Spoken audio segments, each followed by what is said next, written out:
What can I get started for you? Hi, I have a mobile order for Jackie. Anything else, hon? No, that's it. Thank you. You're good to go ahead and pull forward. Thanks. This week, I am running a super fun 6-day experiment with two of my favorite things, yummy coffee and personalized testing. Come along. Look what I got. Each day, I'm going to be testing different hacks from this book, Glucose Revolution. We all love the glucose goddess. I've tested her things before, but I love testing and seeing how different things affect me. And that helps me when I don't have restrictions in my eating window and I want to eat things that have carbs and sugar. I love learning about myself. I love food. And if I can have a better eating window with the foods that I love, I'm all about that. Day 1, today is the control day. I'm just going to break my fast with the drink by itself. Day 2, I'm going to have half a cup of cottage cheese, which is protein, before I have the latte. Day 3, I'm going to have an entire green pepper, which is a veggie, before I have the latte. Day 4, I'm going to test the apple cider vinegar hack. I'm going to have a shot of apple cider vinegar before I consume the latte. Day 5, I'm testing just movement. So I'm going to have my latte and then I'm going to go on a walk. And finally, day 6, we're going to put it all together. I'm going to have the green pepper, a half cup of cottage cheese, apple cider vinegar, drink the latte, and then go on a walk. And we're going to test all of those glucose goddess hacks against the Starbucks latte. Each test will be conducted just after I've had a 20-hour fast, and I'll wait a full 2 hours before I eat my normal meal or anything else so that I can make sure the test results are simply for the items I'm testing. Comment below which hack you think will work best, or if you think we really won't see any difference between the 6 days. I'm not only excited to test and see the results, I'm excited for 6 days of lattes. I'm using a NutriSense continuous glucose monitor, also known as a CGM, to track my glucose in real time. Now, I am not sponsored and NutriSense had no control over this video, but I do want to let you know that I'm an affiliate. There is a link in the description on how you can get your own NutriSense CGM along with a coupon code, because you know I love saving money and I want the same for you guys. Now for the numbers, but please keep in mind, I'm running this in my own personal life. It's not a lab, but that's kind of the point. But let's see the results. So when I just drank the latte and I had nothing with it before or after for 2 hours, I had a score of 65 and a score of 48. That is an average of 56.5 for those. When I had a green pepper before I had the latte, I had a score of 51 and I had a score of 85. That's an average of 68. When I had the cottage cheese, I had a score of 86 and a score of 65. When I had a tablespoon of apple cider vinegar before I had the latte, I had a score of 51 and a score of 27. The average for the apple cider vinegar is 39. When I walked 22 minutes after eating a latte, I had a score of 77 and also an unbelievable score of 18. We'll talk about that anomaly in a little bit, but the average between those two was a 46. If I did all of these hacks, so I ate a half cup of cottage cheese, I ate a green pepper, I had a tablespoon of apple cider vinegar, I had the latte, and then I did a 22-minute walk, my scores were 77 and 61 for an average of a 69 out of 100. These results varied day to day. And the thing about it is, I don't think this is a flaw. It's because I was testing this in real life. As you can see, by looking at these numbers, even the same test gave different outcomes because my body isn't a robot. So this comes off tomorrow. What am I taking away from this 2 weeks, these 12 days of testing? Well, let me share with you. First, perfect conditions don't exist. I'm not a science experiment. I'm not a lab, and we've talked about that, but I'm okay with it because I'm testing in my real life because I want to know how these will affect my real life. If I tested in a perfect controlled environment, my life will never emulate that. So if you test and you go through something like this, doing it in a uncontrolled environment in your day-to-day life is going to give you results that you might actually expect. So what do I see? That takes me to takeaway number 2. Stress really impacts my results. Even if I'm doing these hacks, the second day of me doing the walk, when I scored an unbelievable 18, was a very stressful time. I did my testing, I was feeling good, and then we were sitting at a physical therapy appointment for my older daughter, and my son was with me, and he wasn't listening, and he was wanting to argue in a very quiet waiting room. And it was a very stressful environment for me personally. Someone who likes control, someone who wants her kids to behave, and I could see the results shoot way up. It was kind of remarkable. So stress is something that I need to work on because I see big impact on my results. especially when I'm already having something that's extremely sugary at the beginning of my eating window, which is going to give me a spike anyways. Adding stress to it was a no-go, and something I didn't plan, but something I can see really makes a difference. Number 3, I am so glad to be done with this experiment, because when I opened my eating window with sugar, I learned a long time ago, makes for a not as comfortable or enjoyable eating window. I am hungrier the entire eating window, and I'm chasing sugar the entire eating window.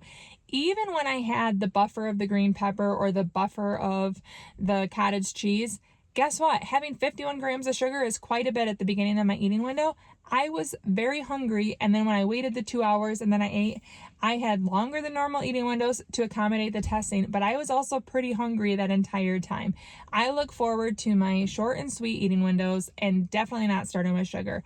I can feel an impact even if I don't look at the numbers. I know I'm hungrier and I'm chasing sugar, and I want no part of that. That's why I say I learned the hard way. I don't like to open my eating window with sugar. Is sugar off limits? No, but I'm not going to open my eating window with it, and I'm excited this testing is done, because the latte is good, but it's not worth that spike, and it's definitely not worth feeling hungry and like a sugar addict the entire time. Takeaway number 4, you can have all the wonderful hacks in the world, but it doesn't erase sugar. 51 grams is quite a bit. I purposely picked a drink that was high in sugar, and I got the larger size, and I don't have these often.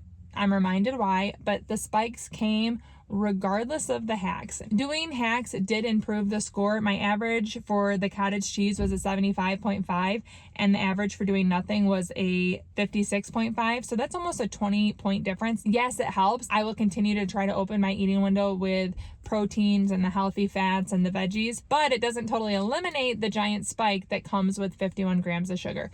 Can I lessen it? Yes, but I still have to know I am taking in a lot of sugar, and it can have an impact. But sometimes we make decisions on an informed basis, just saying, I know this is going to happen. It might make me hungry. It might make me cranky. It might give me mood swings.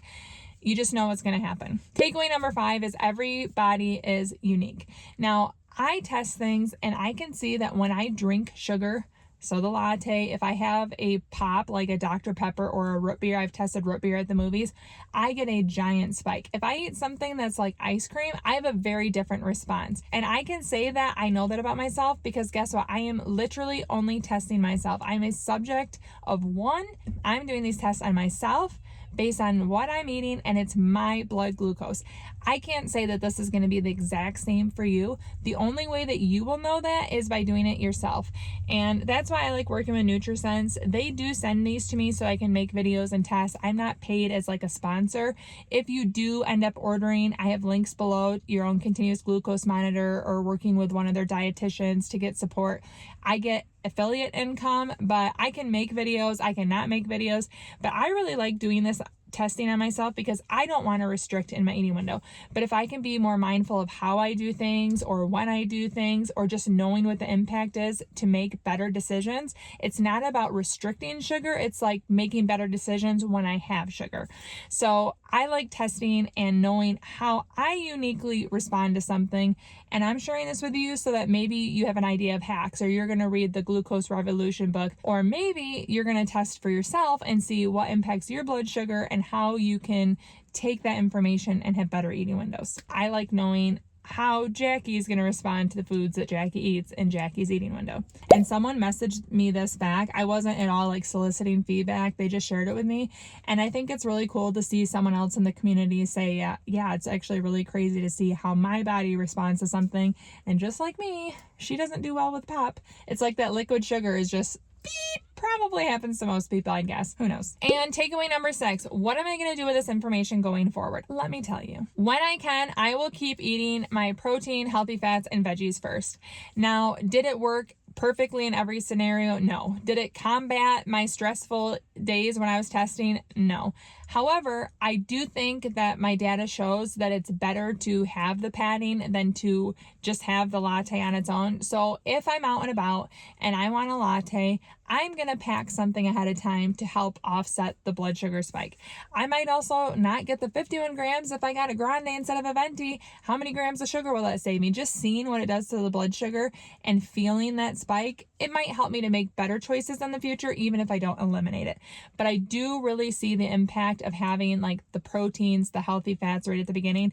And actually cottage cheese is like a great combination of both. I get the 4%, which is the higher fat content, and I have the high protein, and that was actually the best result. And I will for sure continue to avoid sugary drinks to open my eating window. If I'm going to have them, they will be padded with something. Even if I'm going to have dessert, I will always try as best as I can to have it after a meal.